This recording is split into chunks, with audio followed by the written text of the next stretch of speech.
दोनों टॉपिक एक दूसरे से रिलेटेड है।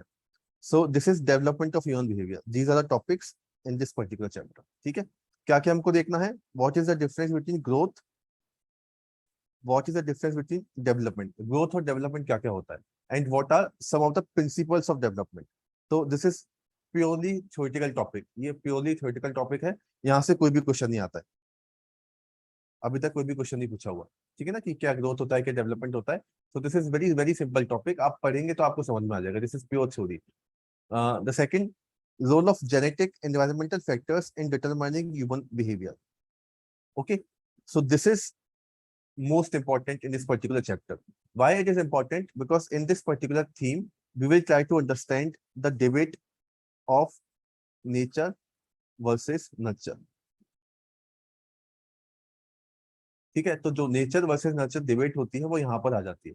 Now what is nature versus nurture debate, कि if a child develop, if a human being develop, अगर हमारा डेवलपमेंट होता है तो is nature responsible for this, is nurture responsible for this.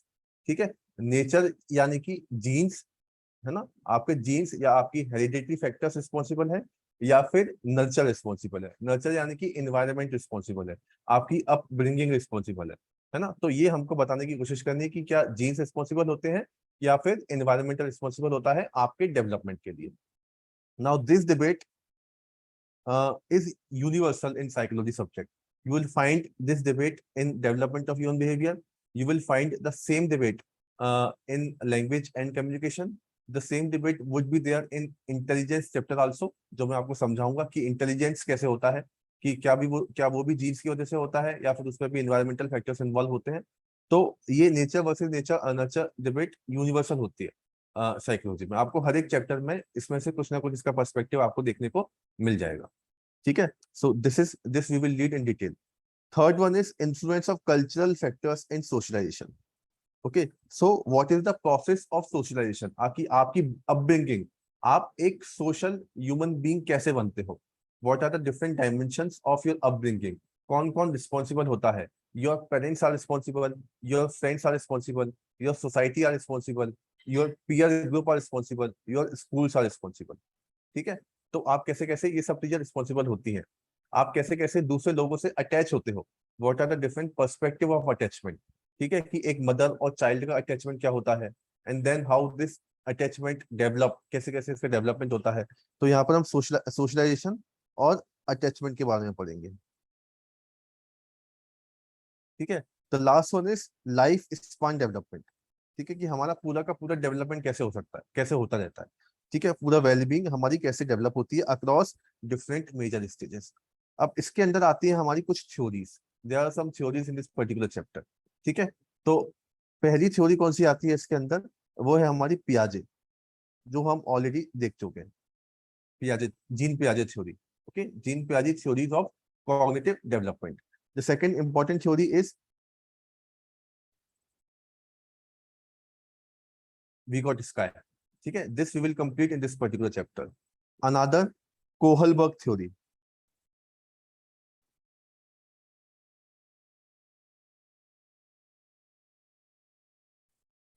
Kohlberg theory, तो इन्होंने क्या बोला था कि किसी भी इंडिविजुअल में, किसी भी बच्चे में, किसी भी एडल्ट में मोरल डेवलपमेंट कैसे होता है, how you become morally developed.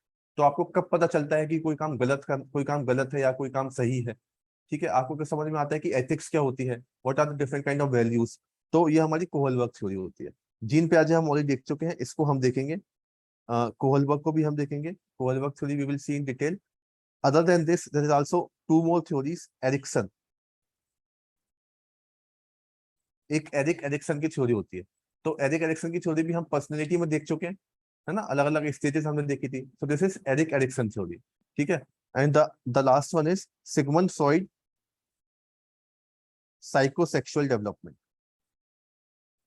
तो ये भी हम पर्सनैलिटी चैप्टर में देख चुके हैं, है ना। तो ये सब थ्योरीज बताती हैं कि कैसे कोई भी बच्चा डेवलप होता है, कैसे कोई भी इंडिविजुअल डेवलप होता है। ये सारी की सारी थ्योरीज इसके बारे में बात करती है, जिसमें से हम पियाजे देख चुके हैं, एरिक्सन और साइकोसेक्सुअल ये हमने पर्सनैलिटी वाले चैप्टर में देखा था। ठीक है, आप एक बार मुझे देख के बताना कि पर्सनैलिटी में हमने ये एरिक्सन कर लिया था क्या, एरिक एरिक्सन मेरे हिसाब से कर लिया था। अगर नहीं किया होगा तो हम उसमें यहाँ पर रिपीट करेंगे। ठीक है, पियाजे तो 100% हम कर चुके। Sigmund Freud we have done. So we got sky Kohlberg, we will see in this particular chapter. ठीक है, ये हम इस चैप्टर में देखेंगे, है ना। ठीक है, तो ये पूरा एक ओवरव्यू है इस पर्टिकुलर चैप्टर का। Now first of all, in brief, as we have already discussed कि ग्रोथ क्या होता है और डेवलपमेंट क्या होता है, इसको हम देखते हैं। ये आप लोगों को पता होगा, बहुत ही सिंपल सा टर्म होता है। एक होता है growth. Growth refers to physical increase. ठीक है, कोई भी क्वांटिटी जब फिजिकली बढ़ रही है ना। तो जैसे हाइट में आप बढ़ रहे हैं, वेट में आप बढ़ रहे हैं, बॉडी प्रपोर्शन में आप बढ़ रहे हैं, आपके फिजिकल अपीयरेंसेस बढ़ते जा रहे हैं, तो this is growth. Okay, so if you want to measure the growth of a child, that means you are measuring the child in terms of weight, in terms of height, in terms of different organ of the child body. Okay, so growth क्या हो गया, change in size, change in proportion, ये हमारा growth हो जाता है।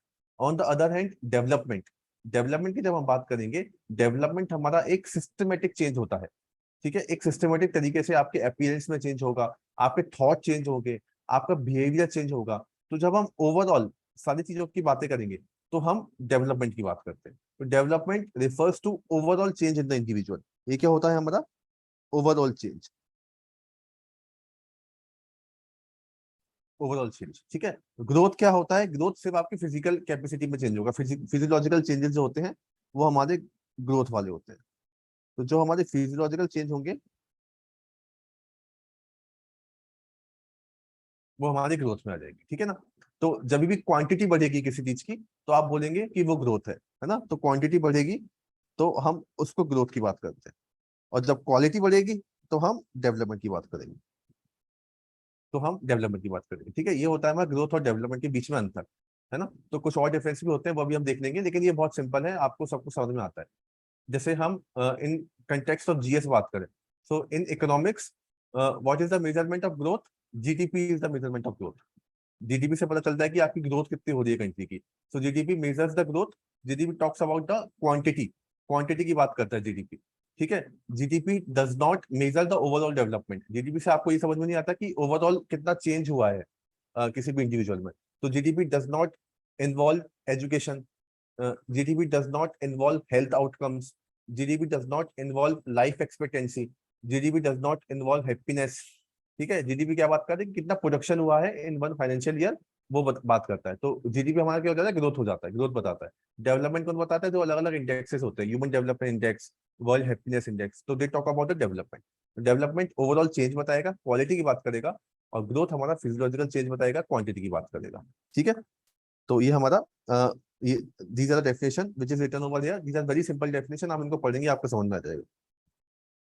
Growth physiological change बताएगा, development overall change बताएगा। Growth is the quantitative respect, development changes in the quality. Okay, growth does not continue throughout life, है ना। ऐसा नहीं कि ग्रोथ, बॉडी की ग्रोथ हमेशा होती रहेगी, एक स्टेज पे आके रुक जाती है।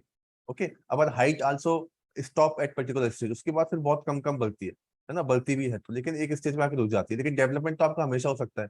Development could happen throughout the life, it continues throughout the life, throughout the life development होता रहेगा। ठीक है, growth occurs due to multiplication of cells, क्योंकि फिजियोलॉजिकल बात है। डेवलपमेंट में आपका अलग अलग इंटरेक्शन रहेगा एनवायरमेंट के साथ में, आप इंटरेक्ट करेंगे लोगों के साथ में, तो डेवलपमेंट होगा। ठीक है, तो ये कुछ डिफरेंसेस हैं, ये आप पढ़ लेंगे, प्योर थ्योरेटिकल चीज है, तो इसको मैं इसमें अभी नहीं जा रहा हूँ, ये आपको समझ में आ जाएगा अगर आप इनको पढ़ेंगे। तो कोई दिक्कत आती है तो डिस्कस कर लेंगे। इसके बाद सबसे इंपॉर्टेंट चीज जो हम है वो मैं आपको स्टार्टिंग में बता रहा हूँ, the debate versus nature and nurture.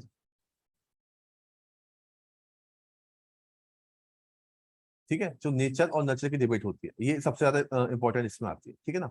अब देखो, in introduction chapter we have seen the biological psychology, हमने बायोलॉजिकल साइकोलॉजी की एक फील्ड के बारे में पढ़ा। तो नेचर वर्सेस नर्चर बात क्या करते हैं, ये बोलते हैं कि हमारा डेवलपमेंट, कुछ लोग बोलते हैं कि नेचर की वजह से होता है, यानी कि कैसा, जीन्स की वजह से होता है। Okay, so nature represent, nature क्या बताता है कि जीन्स की वजह से डेवलपमेंट होता है। ठीक है, नेचर बोलता है कि डेवलपमेंट इज हेरिडेटरी। ठीक है, on the other hand nature क्या बोलता है, nature talks about that your development depend upon the environmental variables. ठीक है, डेवलप नर्चर बोलता है कि आपका जो डेवलपमेंट होता है वो एनवायरमेंटल वेरिएबल्स पर डिपेंड करता है। एनवायरमेंटल वेरिएबल्स पर डिपेंड करता है। ठीक है, तो एनवायरमेंटल वेरिएबल्स क्या क्या होते हैं, हो जाते हैं, जैसे कि आपका डेवलपमेंट डिपेंड करेगा आपके एक्सपीरियंस पर। ठीक है, कि आपका एक्सपीरियंस क्या है, आपकी आपकी सोसाइटी कैसी है, आपका सोशल कल्चर कैसा है, सोशल रिलेशनशिप कैसे हैं आपके। ठीक है, आपके सोशल रिलेशंस कैसे हैं। ठीक है ना, आपका एनवायरनमेंट कैसा है, कैसा आपका कल्चर है। Okay, what is your surrounding culture. तो ये हमारा एनवायरमेंटल वेरिएबल्स हो गए। Okay, so this is talk about, this is by the nurture debate. ठीक है, तो नेचर बोलेंगे जीन्स की वजह से, नर्चर बोलेंगे एनवायरमेंटल के वेरिएबल्स की वजह से। अब इसमें जो मेन लोग थे जिन्होंने इसको इसको आगे बढ़ाया, जिसको आगे लेके गए, वो कौन थे? They were known as biological psychologist. क्योंकि बायोलॉजी की बात कर रहे हैं, अब हम बायोलॉजी में इतना नहीं जाएंगे क्योंकि साइकोलॉजी में हम बायोलॉजी इतने पढ़ते नहीं है। लेकिन जो बायोलॉजिकल साइकोलॉजिस्ट वाले थे, उन्होंने इसके बारे में ज्यादा बात की। They talk more about the genetic factor, they talk more about the hereditary factors. ठीक है, तो शुरुआत में जैसे प्लेटो हुआ करते थे। ठीक है, जब साइकोलॉजी को साइंस नहीं समझा जाता था, है ना, प्लेटो के बाद हमारे डिस्कार्ड्स भी आए थे। ये कुछ लोग ऐसे थे जो ये मानते थे कि डेवलपमेंट जो होता है it is because of the genes, it is because of the hereditary factor. ठीक है, प्लेटो डिस्कार्ड शुरुआत में आए। On the other hand nurture में देखेंगे, नर्चर में एक स्कूल निकल के आता है, the name of that school is behaviourism का स्कूल। कौन सा स्कूल? बिहेवियरिज्म का स्कूल, जिसके बारे में हमने लर्निंग में पढ़ा था। बिहेवियरिज्म स्कूल क्या बोलता है कि development happens because of the environment. तो इन्होंने बिल्कुल ही बिल्कुल निगेट कर दिया बायोलॉजिकल पर्सपेक्टिव को। इन्होंने बोला कि बायोलॉजी जैसा कुछ भी नहीं होता, this is nothing like genes और heredity responsible for your development. All your development is because of the behaviour, is because of the environment. सब कुछ हमारा एनवायरनमेंट की वजह से होता है। ठीक है, तो बिहेवियरिज्म में फिर एक इंसान निकल के आते हैं, उनका नाम है जॉन लॉक, उनको हम बोलते हैं। ठीक है, जॉन लॉक आते हैं, एक इंसान। जॉन लॉक क्या बोलते हैं? जॉन लॉक एक एम्पिरिकल अप्रोच देते हैं। एम्पिरिकल अप्रोच देते हैं। ठीक है, एम्पिरिकल अप्रोच। एम्पिरिकल अप्रोच में क्या बोलते हैं ये John Locke? That your mind is tabular आसा। आपका माइंड कितना है? आपका माइंड क्या है? टेबुलर आसा। मतलब टेबुलर आसा, आपका माइंड क्या है? टेबुलर आसा, यानी कि जब भी आप जन्म देते हैं तब आपका माइंड बिल्कुल खाली रहता है। टेबुलर आसा means blank state. Your mind is completely empty at the time of your birth. Tabular आसा का मतलब होता है ब्लैंक स्टेट। तो आपका जो माइंड है वो पूरा का पूरा एक ब्लैंक स्टेट की तरह है। ठीक है, पूरा का पूरा खाली है ना, blank, sorry, slate, blank slate की तरह है। आपका पूरा का पूरा माइंड बिल्कुल खाली रहता है at the time of your birth. Okay, now with different kind of learning, जैसे जैसे आप बड़े होते जाते हैं आपकी लर्निंग होती जाती है, आप सीखते जाते हैं, कंडीशनिंग होती जाती है आपकी, है ना। सो on the basis, on the with the factors of learning and conditioning, your mind develop. ठीक है, तो जन्म के वक्त आप बिल्कुल, आपके अंदर ब्लैंक स्टेट है, आप बिल्कुल माइंड आप खाली है। फिर धीरे धीरे इसमें एक्सपीरियंसेस आते हैं, धीरे धीरे इसमें सोशल रिलेशनशिप्स आते हैं, धीरे धीरे इसमें कल्चर रिलेशनशिप्स आते हैं, और उनके बेसिस पर आपका माइंड फुलफिल होता जाता है, आपका माइंड डेवलप होता जाता है। ठीक है, तो इसमें फिर हमारा एम्पिरिकल अप्रोच आया जो जॉन लॉक ने दिया। बिहेवियरिज्म में और लोग निकल के आते हैं, जैसे कि फॉर एग्जाम्पल कौन थे? वॉटसन निकल के आते हैं। ओके, ठीक है, बंडूरा निकल के आते हैं, एल्बर्ट बंडूरा। ये क्या बोलते हैं एल्बर्ट बंडूरा? कि all your learning is because of the observation. जितना हम देखते हैं, हम देख देख के लोगों से सीखते हैं। तो ये क्या बोलते हैं कि ऑब्जर्वेशन लर्निंग होती है, ऑब्जर्वेशन लर्निंग होती है। यानी कि हम दूसरों को देख देख कर हम सीखेंगे। सोशल लर्निंग होती है, जैसा दूसरा काम करते हैं हम उनको ऑब्जर्व करेंगे और उसके बेसिस पर हम अपना एक्सपीरियंस बताएंगे और हम वैसा का वैसा सीखते जाएंगे। ठीक है, तो ऐसा कैसे बोला? अल्बर्ट बंडूरा ने बोला। ठीक है, तो इन्होंने हमारा सोशल लर्निंग का कंसेप्ट दिया कि सब कुछ क्या होगा? इन्वायरमेंट से होगा, है ना। तो ये बिल्कुल इसके अपोज में थे, बायोलॉजिकल साइकोलॉजिस्ट के बिल्कुल अपोज में थे। एक से अब प्लेटो डिस्कार्ड्स आए। प्लेटो डिस्कार्ड्स, अब इसमें भी देख लेते हैं, इसमें भी कुछ और लोग निकल के आए थे आगे। After Plato Descartes who rely their theory upon biological perspective, इन्होंने क्या बोला कि जीन्स और हेरिडिटी की वजह से सब कुछ होता है। इसमें एक नाम और निकल के आता है, उसको हम बोलते हैं नॉम चॉम्स्की या नॉम चॉम्स्काई। ठीक है, ये भी क्या बोलते हैं कि ऑल अवर लैंग्वेज, ये लैंग्वेज की बात करते हैं कि हमारी जितनी भी लैंग्वेज होती है ना, हमारी जितनी भी लैंग्वेज होती है वो पूरी की पूरी इनहेरिटेटेड होती है। हम बचपन में ही सीख के आते हैं, मतलब बचपन कंसेप्शन जब होता है तभी हम सीख के आते हैं लैंग्वेज के बारे में। So according Noam Chomsky also language depends upon genes या हेरिडिटी फैक्टर, जिसके बारे में हम लैंग्वेज एंड कम्युनिकेशन में पढ़ेंगे। ठीक है, तो ये भी क्या बोल देते हैं कि एवरीथिंग डिपेंड्स अपॉन जीन्स। ठीक है, हमारी जितनी भी मेंटल एक्टिविटी है वो हम ऑलरेडी सीख चुके हैं, अब उसमें और कोई डेवलपमेंट नहीं होगा, है ना। तो ऐसे लोग हमारे बायोलॉजिकल साइकोलॉजी में निकल के आए, ऐसे ही नर्चर में निकल के आए, फिर बाद में दोनों साथ में हो गए। ठीक है, बाद में बोला कि चलो ठीक है अब हम झगड़ा नहीं करते हैं, कंबाइन हो जाते हैं। बाद में दोनों कंबाइन हो जाते हैं, दोनों हाथ मिला लेते हैं। ठीक है, दोनों हाथ मिला के क्या बोलते हैं कि चलो हम ना नेचर की बात मानेंगे ना हम नर्चर की बात का मानेंगे, हम दोनों से एग्री करेंगे। So then after there is one more approach come into place, जिसको हम बोलते हैं इंटरेक्शनिस्ट अप्रोच। इंटरेक्शनिस्ट अप्रोच क्या होता है कि nature plus nurture both are responsible for the development of human being. ठीक है ना, दोनों की दोनों ही डेवलपमेंट ऑफ ह्यूमन बीइंग के लिए रिस्पॉन्सिबल होंगे, है ना। तो ऐसा हमारा नेचर और नर्चर की वजह से आएगा। ठीक है, तो जैसे मान लीजिए नेचर की बात की, तो नेचर वाला क्या बोलेगा कि कोई टॉल है।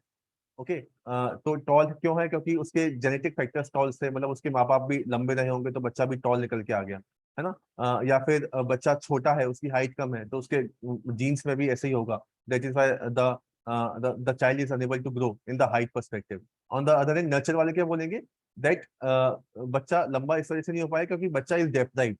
Okay, he does not get enough nourishment. Okay, he does not get enough balance diet, इस वजह से उसकी हाइट कम रहेगी, उसका डेवलपमेंट नहीं हो पाया। तो ऐसे दोनों के दोनों साथ में आ जाएंगे, नेचर वर्सेस नर्चर, और उसको हम बोलते हैं इंटरेक्शनिस्ट अप्रोच। ठीक है, तो ये पूरी की पूरी डिबेट हमारी इसमें चलती रहेगी। अब हम इन अलग अलग लोगों के बारे में देखेंगे।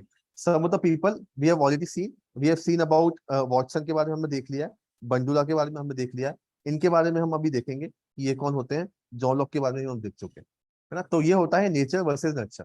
नेचर टॉक्स अबाउट जीन्स और heredity concept, on the other hand nurture talks about environmental variable. ठीक है, तो ये पूरी की पूरी डिबेट चलती रहती है। नेचर क्या बोलेगा, what does nature said, world within the skin, हमारी स्किन के अंदर ही सब कुछ है।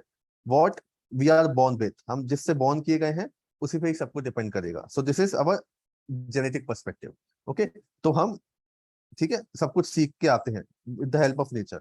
नर्चर क्या बोलेगा, नर्चर क्या बोलेगा, ब्लैंक स्टेट, टेबुलर रासा, माइंड हमारा पूरा का पूरा खाली है जब हम जन्म लेते हैं। और देन आफ्टर वी जब हम जन्म जन्म हमारा हो जाता है, उसके बाद अलग अलग environmental variables are responsible for our development. ठीक है, तो ये हमारे नर्चर वाले बोल। ठीक है ना, ये सबको क्लियर हो गया। नेचर वर्सेस नर्चर सबको क्लियर है, इसमें किसी को कोई दिक्कत है?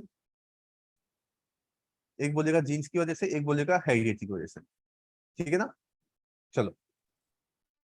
अब अगर इसमें किसी को कोई दिक्कत नहीं है तो थोड़ा सा हम आगे बढ़ते हैं, है ना। अब देखो, नेचर वर्सेस नर्चर को समझने के लिए कुछ स्टडीज की जाती है। There are some studies to understand the concept of nature versus nurture. The most famous studies are twin studies और अडॉप्शन स्टडीज। ठीक है, तो इसको समझने के लिए दो तरीके की स्टडीज की जाती है।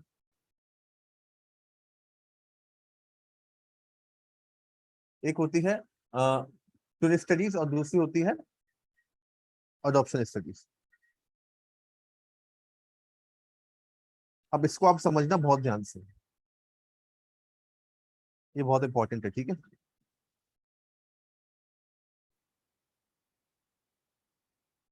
ट्विन स्टडीज और अडॉप्शन स्टडीज। ठीक है, अब देखो, थोड़ा सा बायोलॉजी हमको समझनी पड़ेगी, लेकिन बायोलॉजी इतना इंपॉर्टेंट नहीं है। I am just talking about the biological terms because it is important to understand the concept of twin और अडॉप्शन स्टडीज। ठीक है, लेकिन बायोलॉजी इतना हमारे लिए इंपॉर्टेंट नहीं होता है। देखो, जिन्होंने बायोलॉजी पढ़ी होगी 11th 12th में, या उनको बेहतर समझ में आ जाएगा। देखो, there are two kind of twins, दो तरीके के ट्विंस होते हैं। The first one is monozygotic twins, the other one is dizygotic twins. ठीक है, दो तरीके के ट्विंस होते हैं। एक होते हैं मोनो,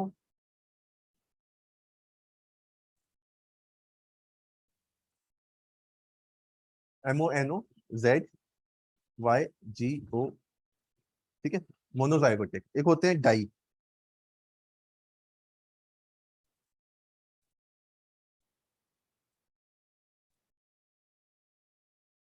ट्विंस, ठीक है। अब दोनों में डिफरेंस क्या होता है? Monozygotic twins are also known as identical twins, इनको हम आइडेंटिकल ट्विंस ही बोलते हैं। And dizygotic twins are known as fractional twins, इनको हम फ्रैक्शनल ट्विंस बोलते हैं, ठीक है। अब दोनों में डिफरेंस क्या होता है? Monozygotic twins come out from a single egg, ठीक है। तो जब हम एग फर्टिलाइजेशन जब होता है, so this is an egg, okay, so okay, ये स्पर्म हो गया, so egg sperm fertilization, so out of this there would be two, ये निकल के आ गए, ठीक है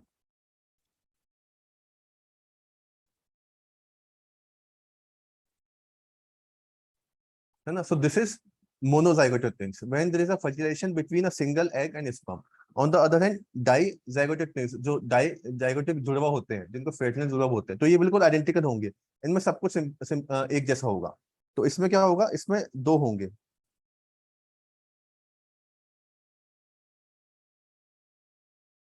दो एग, ठीक है, स्पर्म हुआ,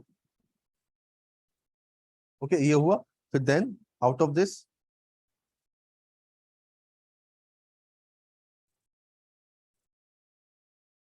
यहाँ पे भी दो ट्विंस हुए, but these are known as fractional twins, इनको हम क्या बोलते हैं? Fractional twins. On the left hand side there are these are identical twins, ये हमारे आइडेंटिकल ट्विंस होते हैं, ये हमारे फ्रैक्शनल ट्विंस होते हैं, ठीक है। What is the difference between identical and fractional?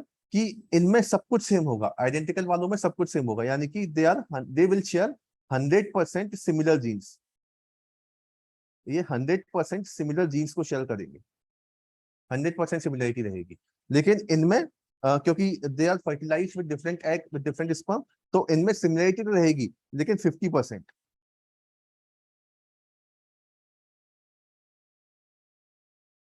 है ना। बस इतना हमको समझना है। तो आपको क्लियर क्या करना है? आइडेंटिकल ट्विंस होते हैं और there are fractional twins also. Identical twins have 100% similar genes, on the other hand fractional twins have 50% similar genes, 50% similar genes हमारे फ्रैक्शनल ट्विंस में होते हैं, ठीक है। ये क्लियर हो गया। अब थोड़ा सा हम आगे बढ़ते हैं इसमें,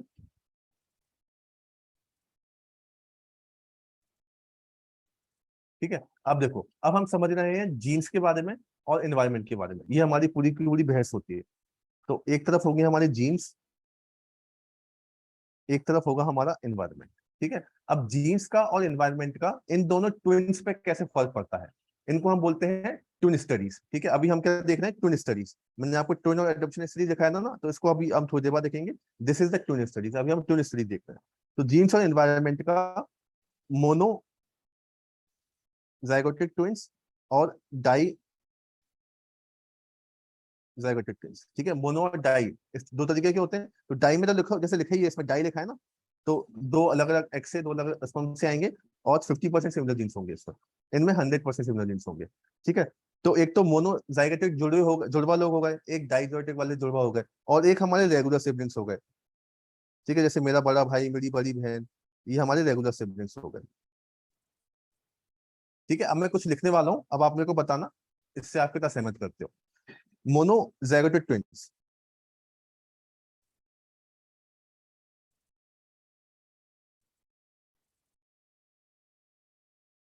ठीक है। मोनोजाइगोटिक ट्विंस जो है, दे शेयर जीन्स के मामले में they will share 100% genes, okay, 100% genes होगा। Dizygotic twins will share 50% genes, 50% इनमें सिमिलर जीन्स होंगे। इन्वायरमेंट मोनो का और डाई का दोनों का सेम रहेगा, 100% सिमिलर एनवायरमेंट रहेगा दोनों का, ठीक है। रेगुलर सिबलिंग की जब हम बात करेंगे, तो रेगुलर सिबलिंग जैसे मेरा बड़ा भाई और मेरी छोटी बहन या छोटा भाई छोटी बहन जो भी होगा, तो रेगुलर सिबलिंग्स में जीन्स को लेकर इतनी सिमिलरिटी हम नहीं बता सकते, ठीक है ना। क्योंकि रेगुलर सिबलिंग्स के बीच में कितनी जेनेटिक सिमिलरिटी रहेगी उसके बारे में हम बात नहीं कर सकते, होगा लेकिन बहुत कम होगा, है ना। तो 9-10% होगा तो उसका हमको फर्क नहीं पड़ेगा। So we can not talk about the similarity in genes between regular siblings, क्योंकि वो रेगुलर सिबलिंग्स है। एनवायरमेंट की बात करेंगे तो इनका एनवायरमेंट भी 100% नहीं होगा, 100% सिमिलर एनवायरमेंट इनका नहीं होगा रेगुलर सिबलिंग्स का। क्यों नहीं होगा? क्योंकि जैसे एनवायरमेंट के हम क्या एनवायरमेंट में क्या क्या जाता है, आपका स्कूल आ जाता है, ओके, आपकी सोसाइटी आ जाती है, तो मेरा बड़ा भाई हो सकता है कि कोई और स्कूल में हो, मैं किसी और स्कूल में एडमिट हूँ, या फिर हो सकता है कि मेरे बड़े भाई के टाइम पर हम दिल्ली में रहते हो, जब मेरा जन्म हुआ तो बॉम्बे शिफ्ट हो गए हो। सो environment could be different also. But in the case of twins, जब ट्विंस होंगे तो दोनों को जनरली एक ही स्कूल में भेजा जाएगा, okay. Both the twins are reared together in the same environment, दोनों को साथ में रखा जाएगा, ठीक है ना। होता है ना ट्विंस को हम एक जैसे कपड़े बनाते हैं, साथ में रखते हैं, साथ में कहीं भी ले जाते हैं, ओके। अगर माँ बाप शिफ्ट होते हैं कहीं पर तो दोनों बच्चों को साथ में लेके जाएंगे, ठीक है। तो हम जनरल केस की बात कर रहे हैं, आप अब ये मत सोचना कि माँ बाप का डिवोर्स हो गया तो एक ने उसको रख दिया फिर उसको रख दिया, उसकी बात नहीं कर रहे। जनरल जो केस होता है, ठीक है, मैक्सिमम पॉपुलेशन में जो केस होता है, ठीक है। तो ये सबको समझ में आया, ये जो चार्ट मैंने बनाया। जीन्स में 100% जो मोनोजाइगोटिक ट्विंस होंगे उनमें 100% जीन सिमिलर रहेंगे। डाइजाइगोटिक ट्विंस क्योंकि अलग अलग एग अलग अलग स्पर्म से निकल के आए हैं तो उनमें 50% सेम जीन्स रहेंगे। और रेगुलर सिबलिंग्स में हम जीन्स के बारे में बात ही नहीं करेंगे, ठीक है, क्योंकि वो तो उसमें एज डिफरेंस आ गया। एनवायरमेंट की बात करेंगे तो दोनों में 100% रहेगा, यहाँ पर 100% सिमिलर एनवायरमेंट नहीं रहेगा रेगुलर सिबलिंग में, ठीक है। ये सबको क्लियर है अभी तक? Yes sir. इसमें कोई दिक्कत है? सर ठीक है, अभी तक है ना, कुछ सर कोई दिक्कत नहीं है? ठीक है, अब थोड़ा सा हम आगे बढ़ते हैं। अब देखो, अब मैं आपको बता रहा हूं, जैसे मान लीजिए take the example of one disease, okay, कोई सी भी एक डिसीज का एग्जांपल लीजिए। जैसे कि एक मेंटल डिसऑर्डर होता है, उसका ही हम नाम देते हैं, उसको हम बोलते हैं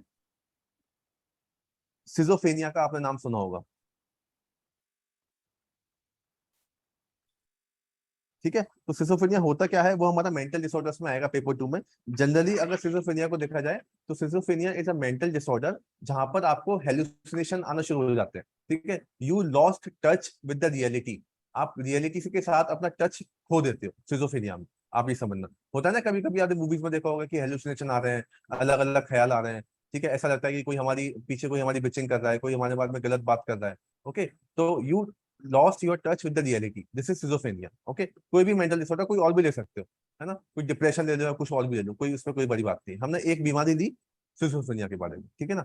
अब सिजोफ्रेनिया, अब मेरी बात ध्यान से सुनना, ठीक है। ट्विन स्टडीज क्या बोलती है कि अगर सिजोफ्रेनिया जीन्स की वजह से होगा, if genes are responsible for the cause, if genes is the cause for the schizophrenia, अगर इसके लिए जीन्स रिस्पॉन्सिबल है, अगर जीन्स इसके लिए रिस्पॉन्सिबल है, तो इसका मतलब आइडेंटिकल ट्विंस में सिजोफ्रेनिया होने की चांसेस ज्यादा रहेंगी in comparison to fractional twins, ठीक है। मैं क्या बोल रहा हूं, if genes are responsible for schizophrenia, that means that identical twins will have more chance will have more chance in comparison to fraternal twins, या फिर मोनोजाइगोटिक और आइडेंटिकल एक ही बात है, ठीक है, ये आइडेंटिकल ट्विंस ही है और ये क्या है, ये फ्रैक्शनल ट्विंस है, एक ही बात है। मैं क्या कह रहा हूँ, अगर genes are responsible for the for schizophrenia, then identical twins will have more chance, okay, to suffer from schizophrenia in comparison to fractional twins. क्यों? क्योंकि आइडेंटिकल ट्विंस 100% जीन शेयर करते हैं, 100% उनमें। तो अगर जीन्स एक कारण है सिजोफ्रेनिया होने का, तो आइडेंटिकल ट्विंस में तो 100%, अगर एक बच्चे में है तो दूसरे बच्चे में होगी होगी, और फ्रैक्टल ट्विंस में भी होगी, लेकिन कम मात्रा में होगी क्योंकि वो 50% ही शेयर करते हैं, ठीक है ना। दूसरा, इफ एनवायरमेंट इज रिस्पॉन्सिबल, अगर एनवायरमेंट रिस्पॉन्सिबल है सिजोफ्रेनिया होने के लिए, तो इसका मतलब आइडेंटिकल ट्विंस और फ्रैक्शनल ट्विंस दोनों में सिजोफ्रेनिया एक ही मात्रा में होगा, ठीक है। If environment is responsible for the schizophrenia, then identical twins and fractional twins will suffer equally from schizophrenia because they both are disposed to the same environment, 100% same environment, ठीक है। तो ये हमारी होती है ट्विन स्टडीज,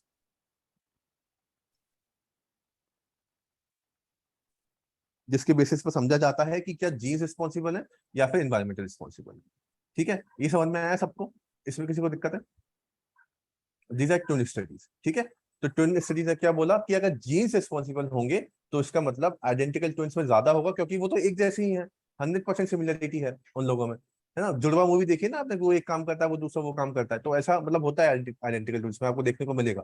तो उनमें तो 100% सब कुछ सेम है, तो एक में होगा तो दूसरे में भी होगा, और फ्रैक्टल ट्विंस में होगा लेकिन कम होगा। ओके, तो that means genes, if genes are responsible, identical twins suffer more from the schizophrenia. But if environmental responsible, then identical twins and fraternal twins suffer equally from the schizophrenia. ठीक है, clear है। ये हमारी होती है twin study, sir इसको हम बोलते हैं ट्विन स्टडी। हाँ हाँ, प्राची बोलो। पर्सनालिटी कोई रोल प्ले नहीं करती है क्या सर? नहीं, इसमें ना हम सिर्फ जीन्स और एनवायरनमेंट की बात करेंगे। अब देखो, पर्सनैलिटी जो होती है, पर्सनैलिटी एक अलग डिटर्मिनेंट हो गया। ठीक है, पर्सनैलिटी क्या हो गया कि इंसान की पर्सनैलिटी क्या जीन्स की वजह से बनती है या फिर एनवायरनमेंट की वजह से बनती है। ठीक है, तो पर्सनैलिटी की अभी हम इसमें बात नहीं करेंगे। पर्सनैलिटी एक अलग तरीके की स्टेज हो गई, जो या तो जीन्स की वजह से होगी, एनवायरनमेंट की वजह से होगी। अब पर्सनैलिटी कैसे बनती है वो हम इसकी वजह से बता सकते हैं, इन स्टडीज की वजह से बता सकते हैं। ठीक है ना, लेकिन पर्सनैलिटी यहाँ पर नहीं आएगी, यहाँ पर सिर्फ जीन्स और एनवायरनमेंट की बात कर रहे हैं। जब बच्चा जब जन्म लेता है तो क्या उसके जीन्स रिस्पॉन्सिबल होते हैं या फिर उसके एनवायरमेंटल रिस्पॉन्सिबल होते हैं। ठीक है, हाँ प्राची कुछ कह रहे हो आप। हाँ हाँ सर, मुझे ये पूछना था कि सर ये जो आपने बताया है कि अगर बीमारी हुई है तो आइडेंटिकल ट्विंस में ज्यादा होंगी, तो सर ये प्रोबेबिलिटी होंगी या नहीं होंगी इस बारे में बात चल रही है, या मात्रा में कितनी अमाउंट और कितनी सीवियरिटी में होंगी उस बारे में चल नहीं, रही है? कितनी कितनी सीवियरिटी में होगी या बात कर रहे हैं। आइडेंटिकल ट्विंस में ज्यादा सीवियर होगा वो, क्योंकि उनमें तो 100% सिमिलर रेट है, और फ्रैक्टल ट्विंस में कम देखने को मिलेगा। जैसे मान लो 100 आइडेंटिकल ट्विंस है तो 100 की 100 में वो चीज होगा, सिजोफ्रेनिया। ठीक है, और अगर 100 फ्रैक्टल ट्विंस है तो 100 में नहीं होगा, 50 में आपको देखने को मिल जाएगा। ठीक है, 30-40 लोग फ्रैक्टल ट्विंस में आपको देखने को मिल जाएगा, क्योंकि हर एक, कुछ क्योंकि ऐसे 50% सिमिलर रेट है। सर कुछ ऐसे ट्विंस रहेंगे जिनमें नहीं रहेगा, मतलब नहीं हाँ पाया कुछ ऐसा रहेगा, हाँ कुछ ऐसा रहेगा जिनमें नहीं रहेगा, तो अगर रहेगा भी तो 2 या 3% रहेगा। ठीक है ना, ऐसा रहेगा। लेकिन जो बिल्कुल 100% रेट, मतलब 100% सिमिलरिटी रहेगी जिनके जीन्स में, उनमें तो 100% होगा। ये हमारा कौन सा बोलता है, ट्विन स्टडीज वाला बोलता है। ठीक है, अब इसके बाद ये हो गई सर ट्विन स्टडीज क्लियर। हाँ बोलो। सर ये आइडेंटिकल ट्विंस में अगर एनवायरमेंटल फैक्टर से की वजह से हो रहा है, तो आइडेंटिकल हाँ ट्विंस में अगर एक को हुआ है तो दूसरे को भी होगा, ये मेन कॉज है, या सर आइडेंटिकल ट्विंस और फ्रैटर्नल ट्विंस में दोनों में होगा, ये कॉज है सर? नहीं, दोनों में होगा। एनवायरमेंट, जैसे देखो एनवायरमेंट कैसा, मान लीजिए कि अगर मान लीजिए कि स्कूल में जाने को उसको हो रहा है, या फिर एनवायरमेंट में कोई चीज है, सोशल अपब्रिंगिंग से उसको हो रहा है, तो दोनों को होगा, क्योंकि एनवायरमेंट तो दोनों का सेम है ना।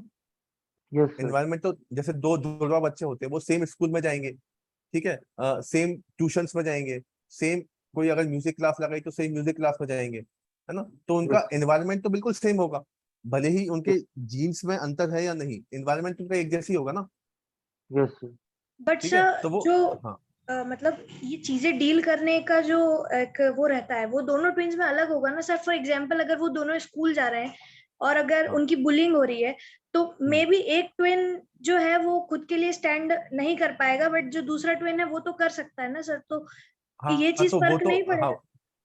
नहीं नहीं, वो फिर हम अलग बात कर रहे हैं ना, वो तो हम उसके डेवलपमेंट की बात कर रहे हैं कि उसका डेवलपमेंट, सोशल डेवलपमेंट कैसे हुआ, दैट इज अदर थिंग। लेकिन अगर मान लो जैसे आपने मान लीजिए कि सोशल डेवलपमेंट की हम बात करते हैं, ठीक है, तो उसमें भी जैसे मान लीजिए कोई रिस्पॉन्स होता है किसी बच्चे का ट्विंस में, तो जनरली आइडेंटिकल ट्विंस में वो रिस्पॉन्सिव कैपेसिटी, मतलब कैसे वो रिस्पॉन्स कर पा रहा है अलग अलग चीजों को, वो भी आपको सिमिलर देखने को मिलेगी आइडेंटिकल ट्विंस में, क्योंकि उनके जीन्स बिल्कुल सिमिलर है, एनवायरमेंट बिल्कुल सिमिलर है। ठीक है, तो जो आप बात कर रहे हैं कि वो बुलिंग होगी तो वो अलग तरीके से रिस्पॉन्स करेगा, एक बच्चा अलग तरीके से रिस्पॉन्स करेगा, वो आपको फ्रैक्टल ट्विंस में ज्यादा मिल सकता है, लेकिन आइडेंटिकल ट्विंस में आपको वो चीज भी लगभग सिमिलर देखने को मिलेगी। ठीक है, तो यहाँ पर ट्विन स्टडीज यही बात करती है कि अगर आइडेंटिकल ट्विंस होगा तो उसमें जीन्स बिल्कुल सेम रहेगा, एनवायरमेंट ही बिल्कुल सेम रहेगा, है ना, तो उनकी रिस्पॉन्सिव कैपेसिटी या वो सब कैपेसिटी लगभग सिमिलर रहेंगी। तो ये क्या है, ट्विन स्टडीज एक तरीका है पढ़ने का कि कैसे जीन्स को पढ़ा जाता है, कैसे एनवायरमेंट को पढ़ा जाता है ना। अब जो डेवलपमेंट होंगे, अब उसके ऊपर अलग अलग स्टडीज होंगी, फिर वो अलग अलग रिसर्चर्स निकल के आएंगे, वो अपनी अपनी स्टडीज करेंगे कि कैसे सोशल डेवलपमेंट होगा, कैसे मोरल डेवलपमेंट होगा। तो मोरल डेवलपमेंट होगा तो हम उसके लिए फिर कोहलबर्ग की थ्योरी देखेंगे। अगर कॉग्निटिव डेवलपमेंट होगा तो उसकी बेसिस पर हम जीन पियाजे की थ्योरी देखेंगे। लेकिन सबका बेसिस क्या है, नेचर वर्सेस नर्चर का बेसिस क्या है, ट्विन स्टडीज। इसकी बेसिस पर देखा जाता है कि कुछ बीमारी या कोई भी अगर हो रहा है या कुछ भी कैसा भी वो रिस्पॉन्स कर रहा है, तो वो क्या जीन्स की वजह से करता है या फिर एनवायरमेंट की वजह से करता है। ठीक है। Okay sir. सर और हाँ रेगुलर हाँ, सिबलिंग्स में, क्या? रेगुलर सिबलिंग्स में तो ऐसे कोई चांसेस नहीं होंगे ना नहीं नहीं, रेगुलर कि? सिबलिंग्स में नहीं होगा, क्योंकि तो उनका जीन्स भी अलग है, उनका तो यस एनवायरमेंट सर। दोनों दोनों चीजें अलग है। ठीक है, हम यस। वो तो मैंने आपको सिर्फ कंपेयर करने को बता दी कि कैसे कैसे वो होता है। ठीक है ना, ओके तो सर। ये हमारी होती है, दीज आर जीन्स और एनवायरमेंट, मतलब twin studies which talks about genes and environment. इसके अलावा the second important is your adoption studies. इसके अलावा हमारी अडॉप्शन स्टडीज भी होती हैं, वो भी सेम चीज बताती हैं। वो भी यही बताती हैं कि जीन्स रिस्पॉन्सिबल और एनवायरमेंट रिस्पॉन्सिबल। वो भी यही बात बोलेंगी क्या जीन्स रिस्पॉन्सिबल है या फिर क्या एनवायरमेंट रिस्पॉन्सिबल है। तो अडॉप्शन स्टडीज में क्या होता है, जैसे मान लीजिए कि दीज आर योर बायोलॉजिकल, एक तरह आपके बायोलॉजिकल पेरेंट है।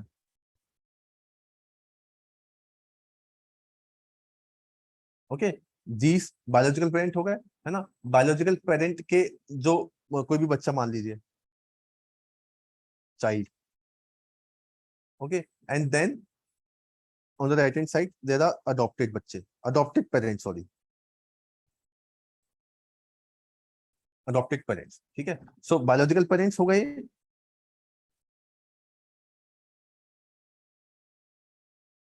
ये आपका कोई भी चाइल्ड हो गया, and these are your adopted childrens,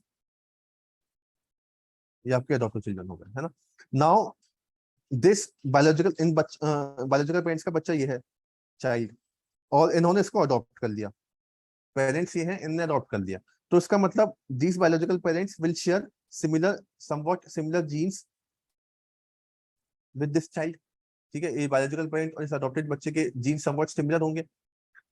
ये अडॉप्टेड चिल्ड्रन ने इस चाइल्ड को अडॉप्ट कर लिया, तो यहाँ पर क्या होंगे, जीन्स तो सिमिलर नहीं रहेंगे, लेकिन यही अडॉप्टेड पेरेंट्स बच्चे को एनवायरनमेंट देंगे, बच्चे को स्कूल में भेजेंगे, बच्चे की सोशल अपब्रिंगिंग करवाएंगे, तो ये क्या करेंगे, ये एनवायरनमेंट देंगे इसको।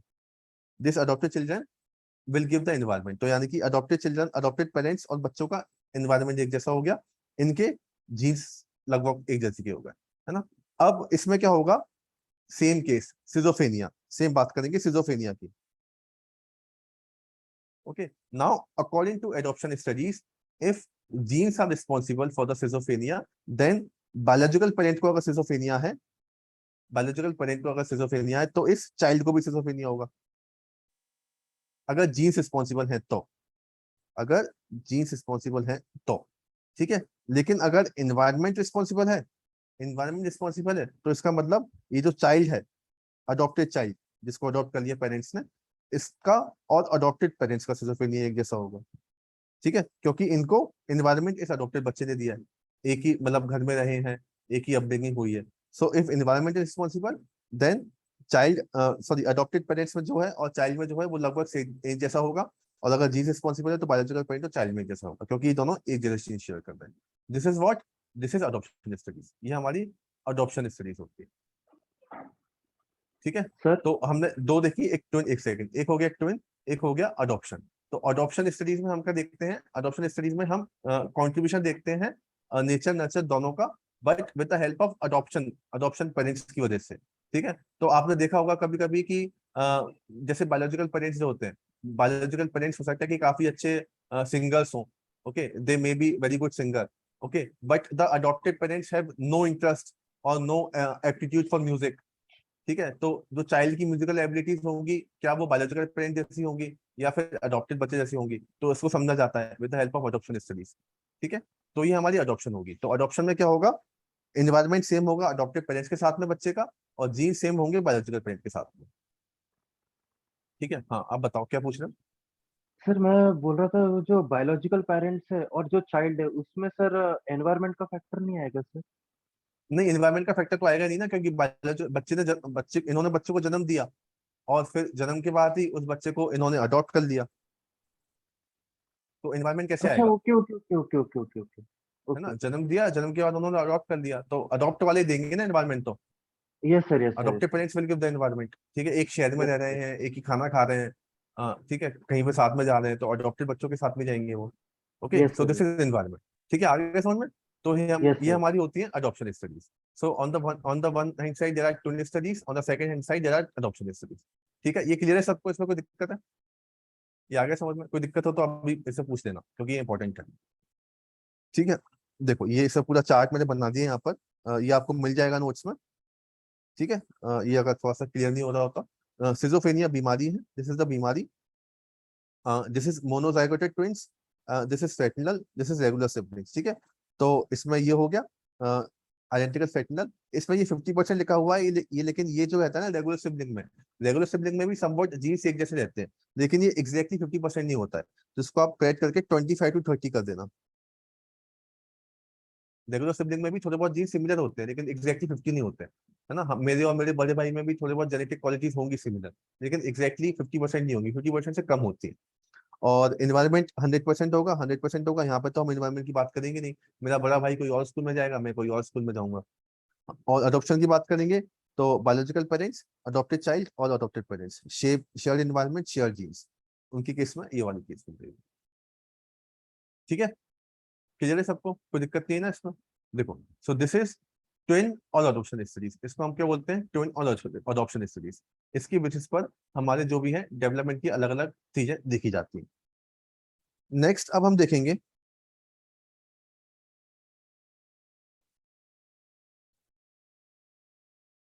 there are some process with the help of which development studies। ठीक है, तो डेवलपमेंट को पढ़ने के कुछ तरीके होते हैं, how to study development.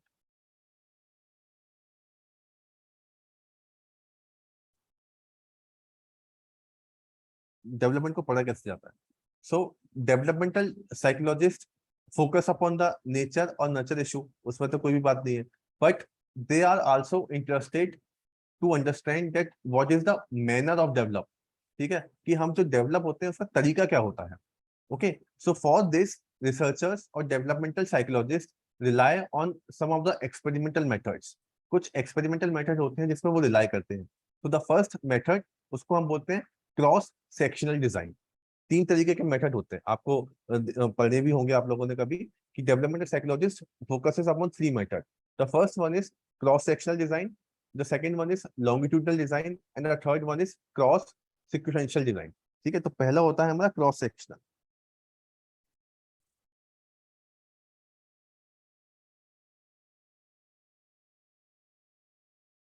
Cross sectional design, ठीक है। अब क्रॉस सेक्शनल डिजाइन क्या बोलता है? Cross sectional design is a research design in which several age group are tested at one time. ठीक है, तो क्रॉस सेक्शनल डिजाइन में क्या होगा कि लोगों की स्टडी की जाती है, अलग अलग एज के लोगों की स्टडी की जाती है on some aspect of development at one point of time. ठीक है, जैसे मैं आपको एग्जांपल लिख के बताता हूँ।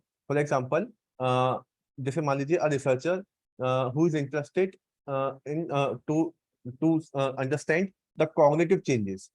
ठीक है, तो एक कोई रिसर्चर है, उसको कॉग्निटिव चेंज पता करना है कि माइंड के बेसिस पर कितना चेंज होता है।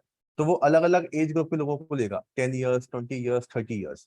Okay, now all participants are given the same memory test, है ना, and they are treated in the same manner. ठीक है, सबको मेजर किया जाएगा, तो ऐसे अलग अलग लोगों को लेना। तो a research design in which several age groups are tested at one time.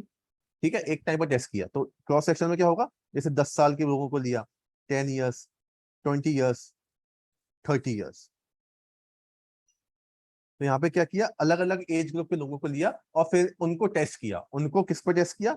Memory test पर टेस्ट किया कि इनकी मेमोरी कितनी स्ट्रॉन्ग है। तो इसको हम बोलते हैं क्रॉस सेक्शनल डिजाइन।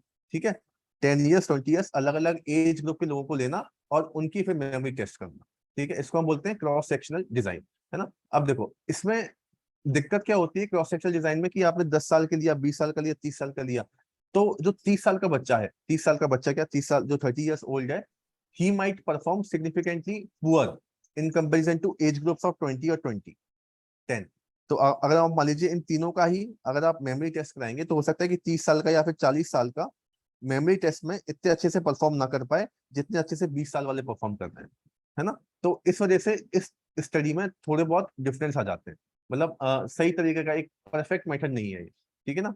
तो ये हमारा क्रॉस सेक्शनल डिजाइन में एक समझ सकते हैं आपकी डिसएडवांटेज है, क्योंकि यहाँ पे आप अलग अलग एज ग्रुप, 10 साल के बच्चों को अलग पढ़ रहे हो, 20 साल के बच्चे को अलग पढ़ रहे हो, 30 साल के अलग पढ़ रहे हो, 40 साल का अलग पढ़ रहे हो, फिर इन सबका साथ में आप एक बार देख रहे हो, ठीक है, कि मेमोरी टेस्ट करने पर तो 40 साल का बच्चा, 40 साल का जो एडल्ट रहेगा, हो सकता है कि मेमोरी टेस्ट में कम परफॉर्म कर जाए, है ना। तो इस वजह से हमें एग्जैक्ट इन्फॉर्मेशन नहीं मिल पाएगी।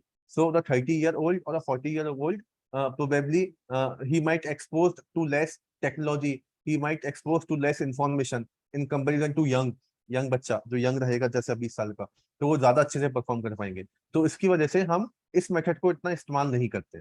और ये जो कारण रहता है, इसको हम बोलते हैं कोहॉर्ट इफेक्ट। इसको क्या बोला जाता है? कोहॉर्ट इफेक्ट, ठीक है। कोहॉर्ट इफेक्ट क्या होता है? जनरेशनल डिफरेंस, ठीक है, generational difference among age groups. तो क्या है? जनरेशनल डिफरेंस ही तो है, 40 साल का और 20 साल का जनरेशन डिफरेंस तो होगा, जिसकी वजह से आपका, आप जो भी टेस्ट करना चाहते हैं वो ठीक तरीके से नहीं आ पाएगा, तो उसको हम बोलते हैं कोहॉर्ट इफेक्ट। तो जो जनरेशन डिफरेंस क्रिएट होता है ना, दैट में cause a difference in the dependent variable, तो उसकी वजह से हम उसको क्या बोलते हैं? कोहॉर्ट इफेक्ट बोलते हैं। इसकी वजह से दूसरा एक तरीका आता है टेस्ट करने का, उसको हम बोलते हैं longitudinal,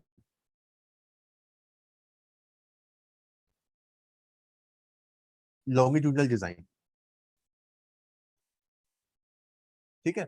longitudinal design is a research design that follows one age group over a long period of time to assess the change of development, ठीक है। तो longitudinal डिजाइन में क्या काम होता है कि आप किसी एक एज ग्रुप वाले मेंबर को लोगे, ठीक है, और उसको फिर आप स्टडी करोगे। तो यहाँ पे क्या था, आप 10 साल के बच्चे को भी दे देते, 20 साल के एडल्ट को भी दे देते, 30 साल के को भी दे देते, 40 साल को भी दे देते। लॉन्गिट्यूड में आप क्या करोगे, सिर्फ आप एक बच्चे को लोगे, 10 ईयर के एक बच्चे को, ठीक है। अब इस 10 ईयर के एक बच्चे को आप अलग अलग पर्सपेक्टिव में देखोगे, यानी कि मान लो ये 2022 में कैसा काम कर रहा है, फिर आप इसको 3 साल बाद फिर देखोगे, जब ये 13 साल का हो जाएगा, ठीक है, तो आप देखोगे 2025 में ये कैसा काम कर रहा है, सेम बच्चा, ठीक है। फिर आप इसको 20 ईयर्स में चेक कर लोगे, फिर आप इसी को ही 30 ईयर्स में चेक कर लोगे। सो this is longitudinal design. Longitudinal design जहां पर आप एक ही एज ग्रुप को over a long period of time assess कर रहे हैं, ठीक है। तो अ longitudinal design select a group of 10-year-old and measure their memory several times over the period of 3 years, 5 years, 10 years, etc. ठीक है। तो ये क्या हमारा होता है? longitudinal डिजाइन होता है। अब इसकी दिक्कत क्या है? ये बहुत ही मतलब कॉस्टली प्रोसीजर है, टाइम कंज्यूमिंग है, क्योंकि आप देखते जा रहे हो एक बच्चे को बहुत टाइम लग जाएगा। तो this is very time consuming process, थोड़ी सी टाइम कंज्यूमिंग प्रोसेस हो जाती है,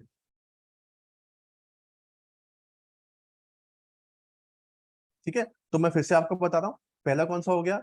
पहला हमारा हो गया क्रॉस सेक्शनल। इन क्रॉस सेक्शनल 10 साल, 20 साल, 30 साल, 40 साल सबको साथ साथ में लेकर आप स्टडी करेंगे, तो वहां पर मेमोरी टेस्ट में हो सकता है कि 40 साल वाला ठीक तरीके से परफॉर्म ना करे। This is the negative of cross sectional. Then another one longitudinal. In longitudinal research design follows on age group, ठीक है, एक वन एज ग्रुप पर काम करेगा over a long period of time, ठीक है। This is longitudinal design. अब एक और आता है थर्ड, उसको हम बोलते हैं क्रॉस सिक्वेंशियल डिजाइन।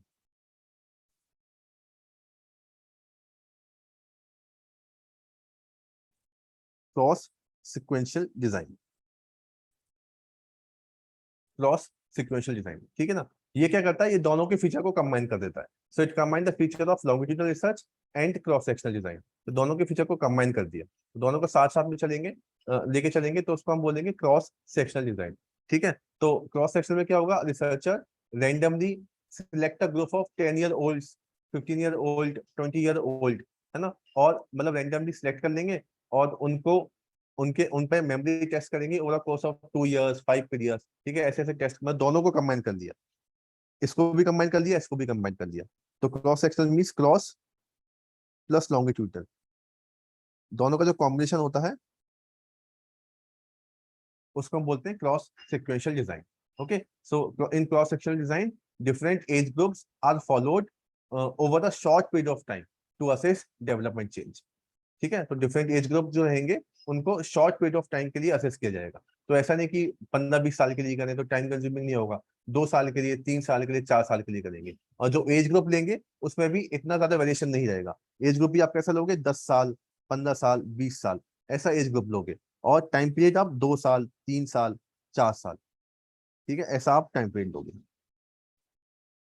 ओके, तो cross sequential design combines both cross और लॉन्गिट्यूडनल नॉन। ठीक है, ये आगे समझ में। ये 3 तरीके के हमारे डिजाइन होते हैं जिसकी वजह से डेवलपमेंट को पढ़ा जाता है। First one is cross sectional, second one is longitudinal और थर्ड वन इज क्रॉस इक्वेशनल डिजाइन। इसमें किसी को दिक्कत है?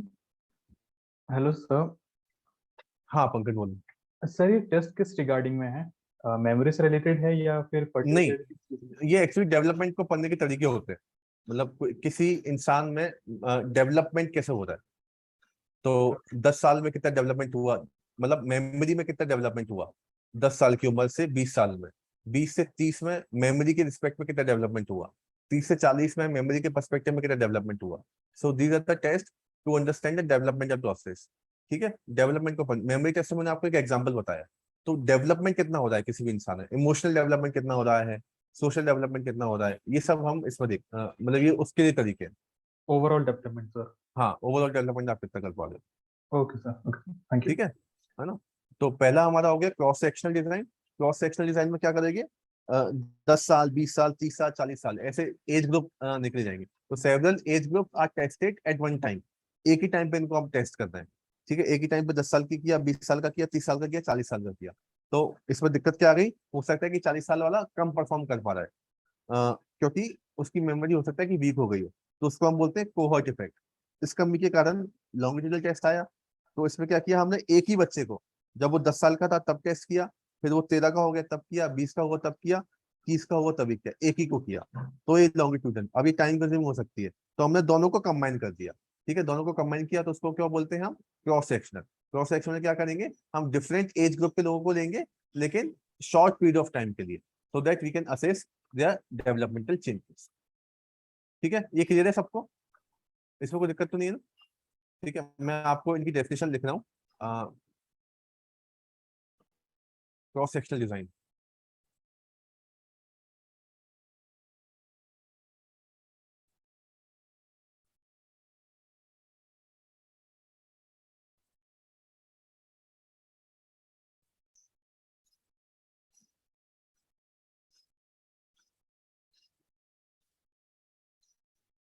मैं चैट बॉक्स में डेफिनेशन लिख रहा हूँ, आप या तो सेव कर लो कहीं पर या फिर you can also write them down.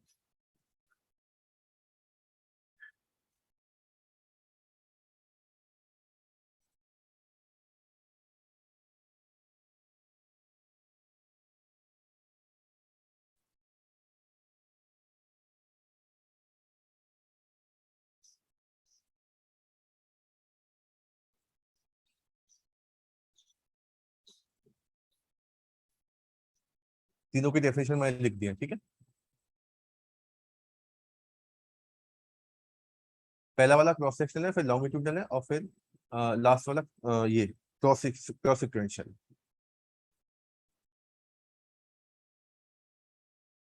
ठीक है, तो आप लिख लेना है, कोई बात नहीं, अभी तो थोड़ी देर बाद, अभी थोड़ा सा और हम डिस्कस कर लेते हैं। देखो, अब हमने क्या देख लिया अभी तक, we have seen that what are the different kind of processes, कौन कौन से तरीके की ये डेवलपमेंट को पढ़ने के तरीके कौन कौन से होते हैं वो हमने देख लिए। ठीक है ना, और हमने ये भी देख लिया कि स्टडीज कौन कौन सी की जाती हैं, what are the various kind of studies we focuses.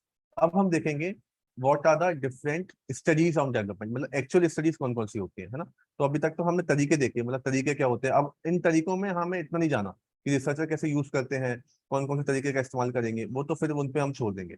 अब हम क्या देखेंगे, we will see that what are the different theories, कौन कौन सी अलग अलग तरीके की थ्योरीज होती है। Okay, so the first theory related to development is Jean पियाजे थ्योरी। सबसे पहली थ्योरी कौन सी है हमारी, जीन पियाजे की थ्योरी। तो जीन पियाजे की थ्योरी हम ऑलरेडी देख चुके हैं, सबको याद होगी मुझे लगता है जीन पियाजे की थ्योरी। तो जो लोग भूल गए हैं उनको मैं बिल्कुल ब्रीफ में बता देता हूँ। We have already scene about the gene पियाजे थ्योरी। तो gene पियाजे talks about cognitive development, gene पियाजे cognitive development की बात करते हैं। जीन पियाजे क्विकली रिवाइज कर देते हैं। ये क्या बात करते हैं कि बच्चे का कॉग्निटिव डेवलपमेंट कैसे होता है, यानी कि बच्चे का माइंड कैसे कैसे डेवलप होता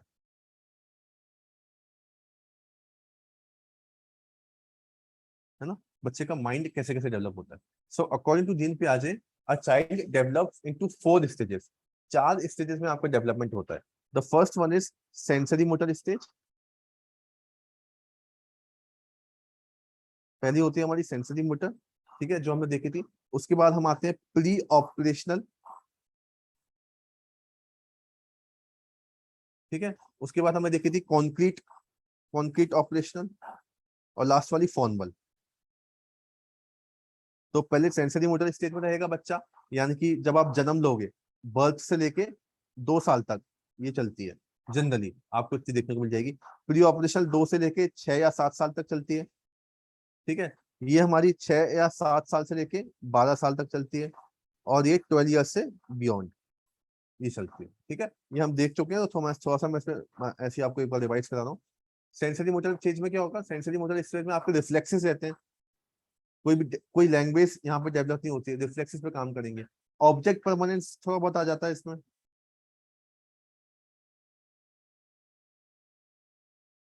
object permanence is there. Object permanence क्या होता है, एक बार कोई बता दो जल्दी से। सर What is अगर कोई ऑब्जेक्ट आउट ऑफ साइट हो गया है तो फिर वो माइंड से भी चला जाता है, नॉन एग्जिस्टेंट समझ लेते हैं उसको कि वो है ही हाँ नहीं। ठीक है, हाँ। प्री ऑपरेशनल स्टेज में क्या क्या चीजें आती हैं, आपके पास आपकी थिंकिंग डेवलप हो जाती है, लेकिन वो थोड़ी सी इलॉजिकल थिंकिंग होती है। तो प्री ऑपरेशनल स्टेज में आपकी एक इलॉजिकल तरीके की थिंकिंग आ जाएगी, इलॉजिकल थिंकिंग, ठीक है। इलॉजिकल थिंकिंग के अलावा इसमें कंजर्वेशन अभी तक नहीं आता है, नो कंजर्वेशन इज देयर। तो मैंने आपको वो एक्सपेरिमेंट करके दिखाया था, no conservation is there,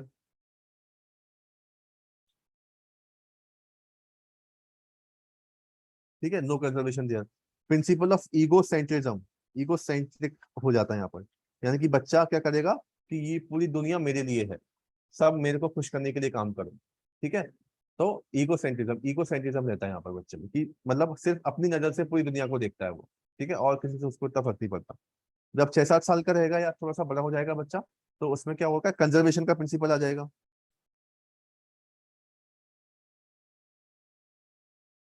conservation का प्रिंसिपल आ जाता है, ओके। कंजर्वेशन के बाद में he will also develop logical thinking, थोड़ी बहुत लॉजिकल थिंकिंग भी डेवलप हो जाती है, ओके, है ना। और लास्ट में हमारी एब्स्ट्रैक्ट थिंकिंग आ जाती है, ठीक है, साइंटिफिक थिंकिंग आ जाती है। साइंटिफिक तरीके से हम लोग सोचना शुरू कर देते हैं 12 साल के बाद, ठीक है। तो दिस इज जीन पियाजे थ्योरी ऑफ कॉग्निटिव डेवलपमेंट, ये हमारी क्या है, जीन पियाजे की थ्योरी है, ठीक है। अब जीन पियाजे की के जैसे ही मैं आपको इंट्रोड्यूस कर देता हूँ, फिर हम उसको डिटेल में कल देख लेंगे। There is also one more person who name was Kohlberg, उनका नाम क्या था, कोहलबर्ग, ठीक है।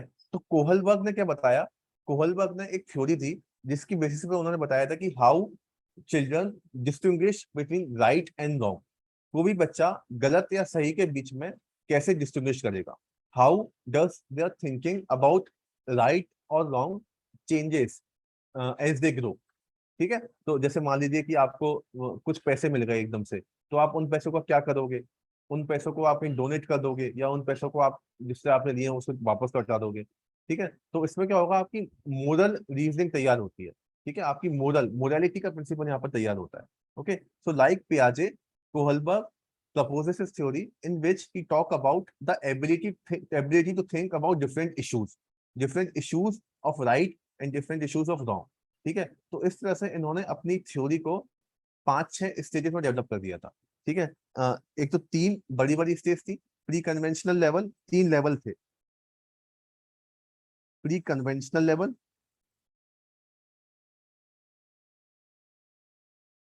एक तो प्री कन्वेंशनल लेवल था, एक कन्वेंशनल लेवल था, एक पोस्ट कन्वेंशनल लेवल था, ठीक है, एक कन्वेंशनल और एक पोस्ट कन्वेंशनल,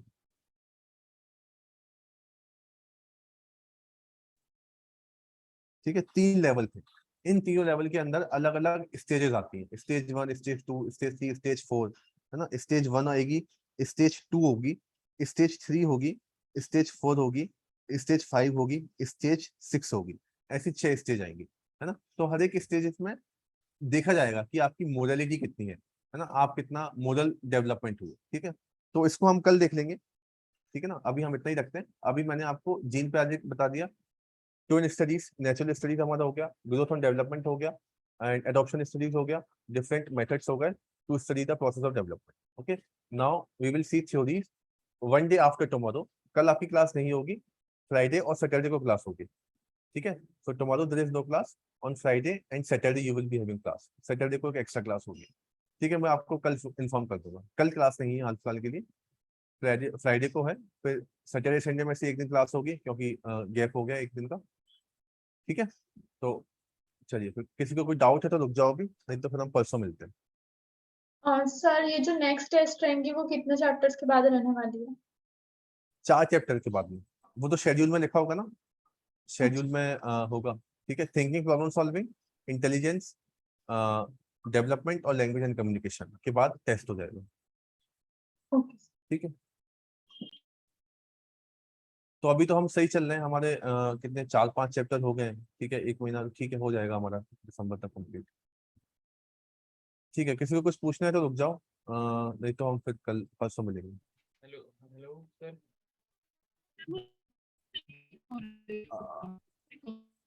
हेलो हाँ हनमीत, आपकी आवाज थोड़ी स्लो आ रही, बोलो। सर